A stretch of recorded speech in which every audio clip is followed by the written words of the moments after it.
the heart of this nation, under skies so blue, there's a spirit that's stirring, values strong and true. from the mountains to the prairies, from the cities to the sea, we stand for liberty, for faith and family. We're diving deep into the heart of what we believe. All right, let's dive in. Today we're tackling something, a question that's been bugging a lot of you. Is technology, especially AI, is it moving too fast? Are we on the right track? Yeah, it's a question we're hearing more and more. Absolutely. You guys sent in some excerpts from an article. Is technology moving too fast? Which really digs into this whole thing. So we're gonna unpack that together. It's a good one. Gets right to the heart of it. I mean, we always hear about how fast tech is changing, but this article makes a pretty strong case that, this time it really might be different. Yeah, for sure. One thing that really jumped out at me was this idea of self-accelerating technologies. What does that even mean? And why is that such a big deal? Basically, it means technologies that they can kind of improve themselves, right? Like AI or nanotech, they're not just tools.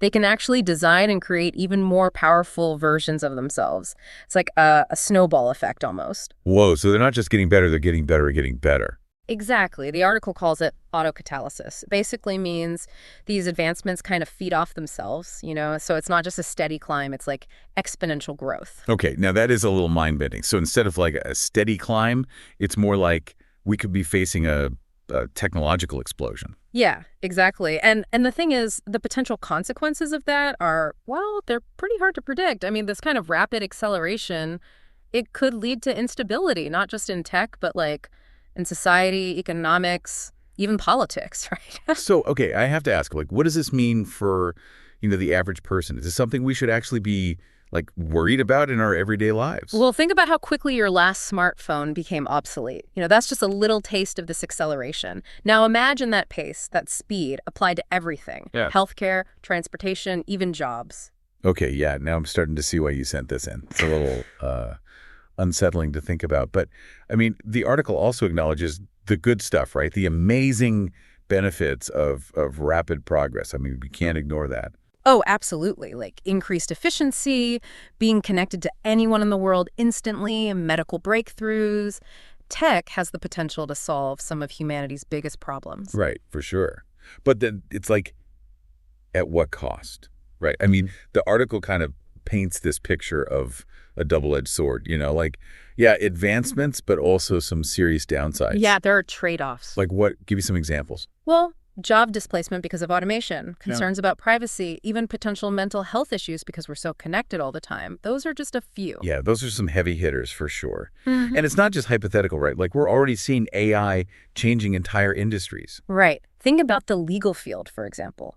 There are AI systems now that can review documents, even draft basic contracts. Jobs that used to be done by, paralegals, junior lawyers, those jobs are changing rapidly. Wow, so this isn't some far-off thing. It's happening now. And it makes you think, if this is just the start, what happens when AI gets even more powerful? That's where things get really interesting and maybe a bit scary. Yeah, for sure. I mean, the article dives into AI specifically as kind of a prime example of this runaway technology. It talks about AI doing everything, recommending products, diagnosing diseases. But the thing that really caught my eye was this concept of an intelligence explosion. Okay, I've heard that term before, but to be honest, it sounds like something out of a movie. Can you explain that, in simple terms? Sure. Imagine an AI, right? But it's not just learning from data. It's actually improving its own ability to learn.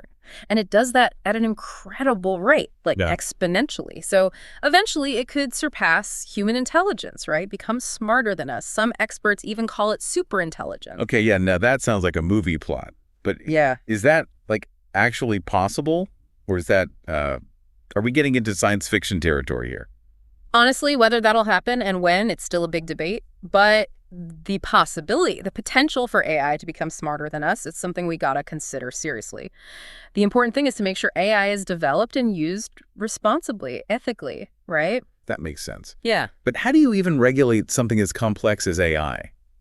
Especially when it's changing so fast. I mean, the article even questions if traditional regulations can even keep up. Yeah, it's a valid concern. It's like trying to hit a moving target Yeah. that's constantly accelerating. To regulate AI effectively, it's going to take a global effort. We need experts from different fields working together, and we got to be able to adapt regulations as the technology changes. It does feel like we're always playing catch up, doesn't it? Like always a step behind. Makes you wonder, like, who's really in control here? Who's making the decisions that are shaping our future? That's a huge question, and the article highlights this growing disconnect between like the tech industry and the public. There's this feeling that these advancements are happening without really considering their impact on, on society. I get that. Like, we've all been there, right? Just clicking agree on those privacy policies without really knowing what we're signing up for. It's like we're trading our privacy, maybe even control over our own lives, for convenience. Exactly. And Yeah. that erosion of trust, it's a big problem.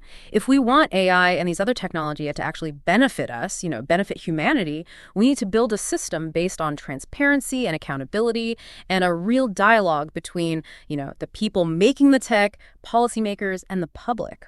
So it's not just about the code, right, or the algorithms. It's about rebuilding that trust and making sure this stuff is used ethically for the greater good, right? But how do we do that in a world that's moving so fast? That's the million-dollar question, and it's something we'll dig into more in the next part of our deep dive. We'll look at the challenges of regulating AI, the importance of public trust, and what individuals can do to navigate this crazy time of like unprecedented technological change. Welcome back to the deep dive. We're still kind of wrestling with this question of whether technologies are moving too fast. And last time we were talking about like AI maybe developing faster than our ability to, really regulate it or control it. Right, and it's a big concern, probably one of the most pressing questions we're facing right now. Like, how do we balance all the incredible potential of AI with and the need to keep things safe, to make sure it doesn't get out of hand? Yeah, exactly. And the article we're deep diving into, it touches on this fear some people have of AI, like becoming a threat to humanity. Is that something we should actually be worried about? Yeah. Or is that more, Hollywood than reality? I mean, those dystopian movies are definitely attention grabbing, but, it's important to separate the hype from the real risks. The real danger with AI isn't some evil super intelligence like deciding to just wipe us out. It's more complicated than that. Okay, so less Terminator and more like Eh. unintended consequences. Exactly. Like, imagine an AI system that's designed to optimize traffic flow in a city. Sounds good. Yeah, totally. Less traffic. Who wouldn't want that? But what if, in trying to be super efficient, it starts routing all the traffic away from certain neighborhoods, like effectively isolating them? Oh, wow. Yeah, I hadn't thought about that. That's an unintended consequence that could have huge social and economic impacts, right? Absolutely. So it's not about stopping some evil AI. It's more about making sure the AI we're building, it's aligned with like our values, with what we actually want as a society. Exactly. And that brings us to something the article mentions, the idea of ethical AI. It's about making sure AI is developed and used in a way that benefits, everyone, all of humanity, and avoids causing harm. So it's not just about the technical stuff. It's about the ethics of how we design and actually use these systems. Right. But how do we bake those ethical considerations into like the actual development process? Well, for starters, we need diverse teams of developers, people who can spot and fix potential biases. Like, imagine an AI system that's trained on data that reflects, say, existing inequalities in society. Oh, I see what you mean. It might just end up perpetuating those biases, right? We also need clear regulations, oversight to make sure AI is developed and used responsibly. Makes sense, yeah. Yeah. But regulations take time, right? And AI is moving so fast. Is it even possible to regulate something that's constantly changing? It's tough, for sure. There's no easy answer. One approach the article suggests is focusing on regulating the applications of AI rather than the technology itself. Okay, interesting. So instead of trying to control all AI research, you focus on, say, regulating how AI is used in healthcare or finance, specific areas. So instead of trying to control the tech itself, you control how it's actually used. Yeah, It's more targeted, more flexible, might be more effective in a world where things are changing so fast. Yeah. But regulations are just part of it, right? We also need to build a culture of responsibility within the tech industry itself. Yeah, that makes sense. I mean, the people actually building these systems have a huge responsibility to make sure they're used ethically. Absolutely. And that includes things like being transparent about how AI systems are designed and trained, and having ways to hold people accountable if something goes wrong. Right, right. So it's not just one thing. It's a whole bunch of things. Yeah. It's developers, policymakers, ethicists, even the public. We all need to be involved. Exactly. We got to move past the fear-mongering, those, simplistic AI is going to destroy us narratives, and have a real nuanced conversation about the role we want AI to play in our lives. It has the potential to be incredibly beneficial, but only if we approach it thoughtfully, ethically. Okay, so we've talked about the risks and the importance of doing this right ethically. But, let's not forget, AI can also do amazing things. It can solve some of humanity's biggest problems. Oh, for sure. We're already seeing AI being used to develop new medical treatments, fight climate change, make energy more efficient. It's an incredibly powerful tool. It really is like a double-edged sword, isn't it? So how do we, harness that power for good while minimizing the risks? That's the million-dollar question, and there's no, easy answer. But I think it starts with acknowledging that it's a complex issue and having open, honest conversations about the role we want AI to play in our lives. And the article, it doesn't really lay out a step-by-step plan, but it emphasizes that the future isn't, set in stone. It's shaped by the choices we make today. So what can individuals do? What does it mean to be, an informed, engaged citizen in this new world? Those are great questions. And they're questions we're going to tackle in the final part of our deep dive. We'll look at this idea of upskilling, the importance of critical thinking, and what we can all do to make sure technology serves humanity, not the other way around. All right, welcome back to the deep dive. We've been exploring this whole world of rapidly advancing technology and AI especially, asking that question, is it all happening too fast? Are we keeping up? And I think we've seen there are, some valid concerns on both sides. AI could solve so many problems, but it could also create a lot of new ones, especially if we're not, careful about how we develop it and use it. Right, exactly. But in this last part, I kind of want to shift gears a little bit. We've talked about regulations, ethics, all that stuff. Yeah. But what about, the human side of all this? What does all this mean for us as people? As individuals? That's where things get really interesting, I think. The article kind of touches on this, but it's worth digging into. Technology, it doesn't exist in a vacuum, right? It's part of our lives. It shapes our values, even how we think about ourselves, who we are. Okay, yeah, I'm with you. But break that down for me a bit. What do you mean by the human side of this tech explosion? Well, think about it. AI is challenging some pretty fundamental ideas about what makes us human, what makes us unique. We've always thought of ourselves as superior in intelligence, problem solving, creativity. Right. But now machines are starting to do those things too, and they're doing them really well. It's almost like we're having an identity crisis as a species. Yeah. If machines can think and learn, then what does it even mean to be human? Yeah, I think that's a big question we're all grappling with. And there's no easy answer. But the article makes this interesting point that the most valuable skills in the future, they're going to be the things machines can't easily replicate. Okay, so things like empathy, compassion, ethical decision-making, those uniquely human qualities. Exactly. It's not about competing with machines. It's about focusing on what makes us different, what makes us human. In a way, AI is pushing us to become more human, to develop those parts of ourselves that really matter.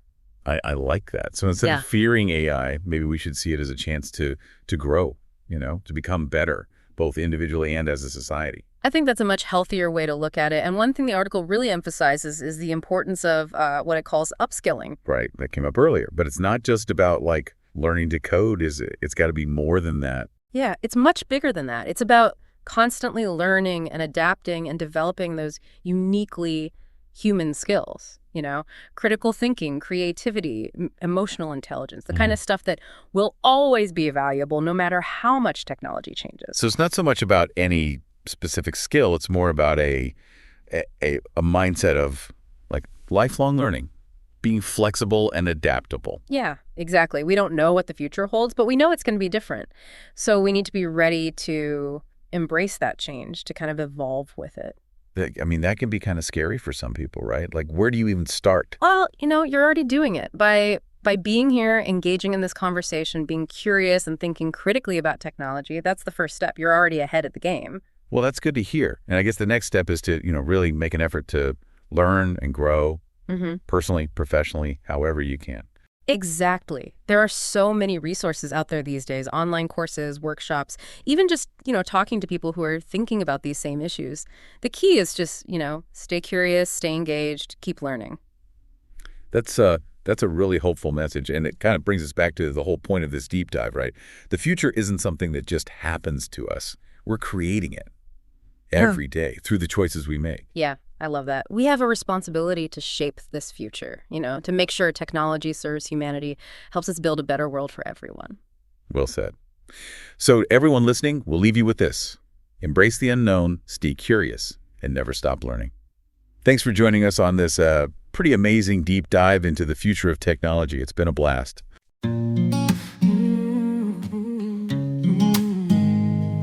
In the heart of this nation, under skies so blue, There's a spirit that's stirring, values strong and true.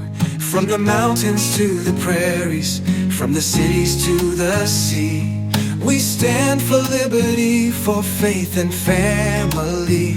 We're diving deep into the heart of what we believe. Conservative values in our souls, they're interweaved. With courage and with honor, we'll hold our ground for freedom, for tradition in this land we found. We cherish our Constitution, the words that set us free, the right to bear arms, to speak and to agree. We honor our forefathers who fought with steadfast